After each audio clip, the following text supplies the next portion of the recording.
Good afternoon, guys. This is Dan Wowak from Cold Cracker Bushcraft. I was out here today, snowy Pennsylvania, doing some hunting, and while I was walking I started thinking a little bit about fire prep and collecting resources along the way.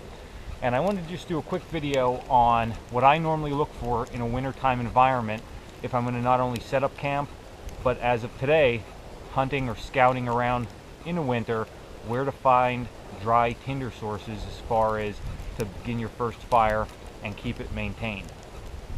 I think there's a big gap in when people talk about surefire and, you know, we have X, Y, and Z that instantly gives us flame and instantly gives us fire. And I think that that's a good thing, and I always carry fat wood, mini infernos, micro infernos, things like that, a lighter to instantly get me a flame and get me ignition source in case of emergency. But the thing is, some people I don't think have a skill set at a level that even if they light something like a mini inferno or a cotton ball with Vaseline, they don't know what the next step is. They're going to just start grabbing wood and trying to throw it on there. And the reality is, although those items are good and you need to have them in your kit, they burn out. They don't burn forever.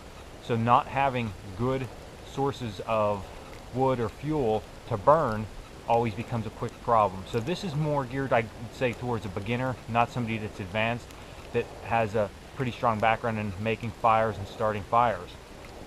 So what do I look for when I'm out on a scout in a wintertime environment? I'm normally always looking for some type of evergreen tree.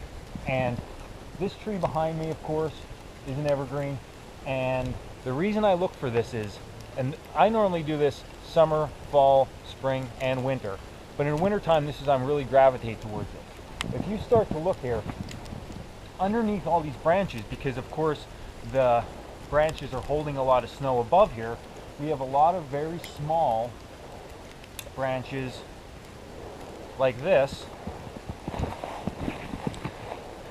okay, that might have a little bit of moisture on them, but they're so small they're going to ignite no problem.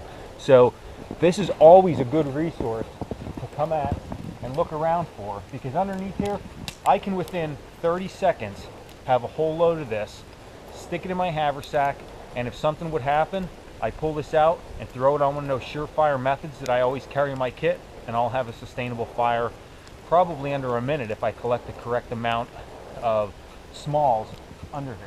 And again, it's snowing pretty good here today, and this is no problem. This stuff is almost completely dry. It's snapping, it's cracking, and almost every tree that you find that's going to be like this, down towards the base, you're going to find dead wood that's still off the ground. So this is a great resource to keep in mind when you're out and about, and always think ahead, gather stuff before you get yourself in a bad situation.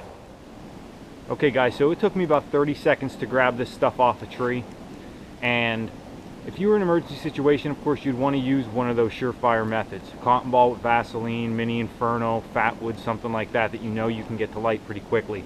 But what we're going to do is we're just going to use our lighter, okay, because that's instant flame. We're going to put it to this. Now, this is going to be, of course, a little damp. It's not 100% dry, but I just want to show you guys how quick something like this can actually ignite here with just a lighter.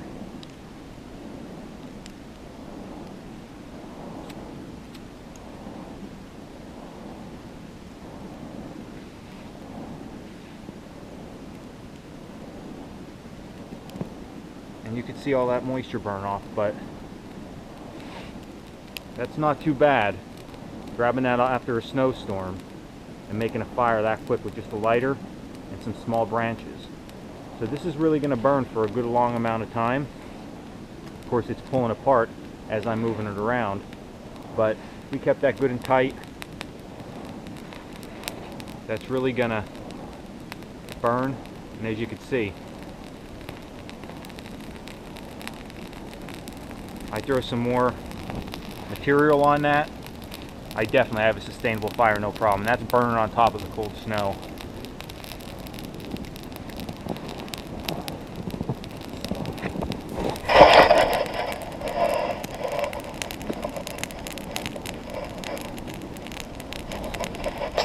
This is Dan. Thanks for joining me on this video. Stay tuned for more, guys.